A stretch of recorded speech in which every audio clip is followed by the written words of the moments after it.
кызматкерлерге койулган тапшырмалар так аткарып атышат. Ушунун эле негизинде кечээ күнү мына көптөгөн бүгүнкү күндө бир 200 миллион доллардан ашык акчалай жана имущество түрүндө уже өткүзүп бердик. Мамлекет уже сата баштады. Мамлекет сата баштады. Мына Курмент цементти азыр сатып атабыз. Курмент цемент ошол ОПГлардын колунда болчу. Азыр 5-6 миллион долларга келип атат, жанагы инвестор келип атат. Мына Айпери, жанагы Айпери деген чоң ишкана бар, билесиздер. Салан красоты болуп эле ошол жерде бүт бандиттердин баардыгы ушу топтолушуп, ошол жерде бар кылып алышып, ошол жерде бүт өздөрү карап отурушкан. Ошону полностью өкмөткө өткүзүп бердик. Аны дагы бир 20-25 миллион долларга оцен кылып сатып атышат. Ошонун сыңарындай машиналар боюнча, алар боюнча майда чүлдөр көп нерселер бар, айтпай эле коеюн. Мына крупныйлардын бирөөсүн айтып коем, мына Ташкөмүрдө кристалл заводу боюнча. Ташкөмүрдө кристалл заводундагы ошо криминалдар ээлеп алышкан. Чоң ишканалардын бардыгын мамлекеттеги, чоң мындай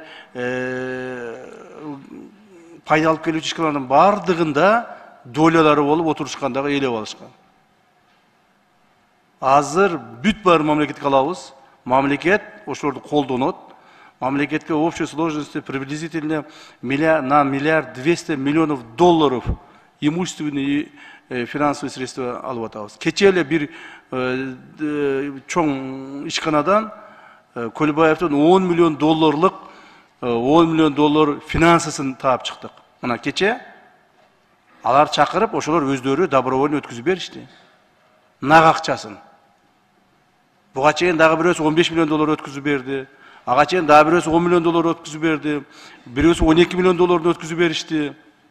Бирөөсү мына азыр айтып атабыз 30 миллионду бересин деп атабыз. Ошол, то есть ушундай чоң ишканал, прибыльный ишканалардын бардыгында алардын долялары болушкан. Ушунун бардыгын ушул суммаларды айтса, кээбилер ойлоп калышы мүмкүн, муну ГКМнын жана кызматкерлери алып атабы башка. Жок, мунун бардыгы 1 сомуна чейин. 1 сомуна чейин биздин счетко түшөт, ГКМнын депозиттин счетуна түшөт. Так, андан кийин президенттин указы менен президенттин став фондуна которулуп берет, же бюджетке которулуп берет. А дальше уже став фондтон президент распоряжение кылат, а бюджеттен болсо өкмөт распоряжение кылат. Ал эми өткүзүп берген имуществолордун түшкөн акчалар, аларды уже госимущество аркылуу өкмөткө түшөт дагы, бюджетке түшөт, ал жерден алар распоряжение кылышат. То есть биз ГКМБ ошол кабыл алган, өткүзүп алган имущество финансылардан 1 сом 1 тыйын распоряжение кылбайбыз. Өкмөткө өткүзүп берип эле арашоты менен отурабыз да. Бул бир жагынан жакшы болуп атат. Себеби биздин кызматкерлер дагы биз только ошол кылган ишибиз статистикага жооп беребиз, финансага жооп бербейбиз. Ал эми кызматкерлерденге мен ошо тапшырма берип атам, күндө сүйлөшөбүз, күнү түн иштеп атабыз. Кызматкерлерге койгон негизги талап ушул, урматтуу депутаттар. Кайтарылып алып аткан суммалардан ОПГ менен, коррупция менен, мамлекетти урдаганды кайтарып аткан суммалардан 1 сом акча же бир түймөсүнө тийбегиле деп атам. Бир топчусуна тийбегиле. Так? Кызматкерлер ошону аткарып атышат.